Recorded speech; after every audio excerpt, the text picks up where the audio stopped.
Dito na naman tayo sa ating mukbang serye, ang pagkain ng unlimited pasta. Ngayon po, kakain po tayo ng spaghetti na meron pong chicken paprika. Yan. Ang sarap po nito, promise. Yung sauce niya, ang sarap. Kaya ayan, napapaano ako. Yung walang tigil sa kakasubo, kakanguya. Yung hindi po siya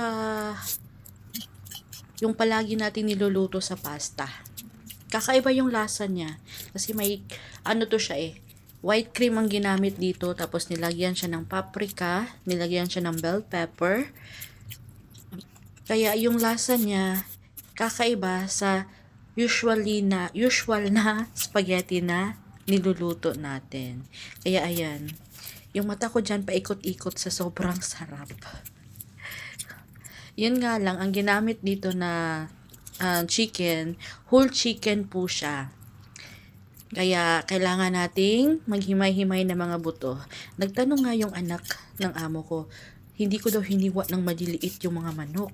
Kasi nakita nga niya, malalaking slices. Sabi ng mama niya, ganun daw ang paghiwa.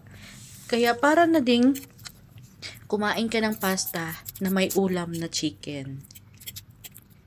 Kasi kung ang ginamit dito, breast chicken, sana walang buto, diretso-diretsong kakainin mo lang yung pasta. Pero, masarap. Nakaka-enjoy po ngumuya. Tapos may kasama pa mga buto-buto. Gusto ko pa nga sanang kumuha pa ng or mag second round pa, pero tama na kasi grabing carbs na po ito. Hindi nga tayo kumakain ng kanin, pero kumakain naman tayo ng substitution sa kanin. Ito ang pasta, grabe ang carbs. Pero successfully hindi po tayo kumain ng rice mga 3 days na. Pero parang hindi pa rin tayo nawawala sa carbs kasi nandun pa rin yung carbs na intake natin araw-araw, kumpleto pa rin. Pero mas okay na kaysa sa maparami talaga tayo ng kanin. Kaya ang sarap, kaya napa-approve ako dito. Pati buto simot talaga.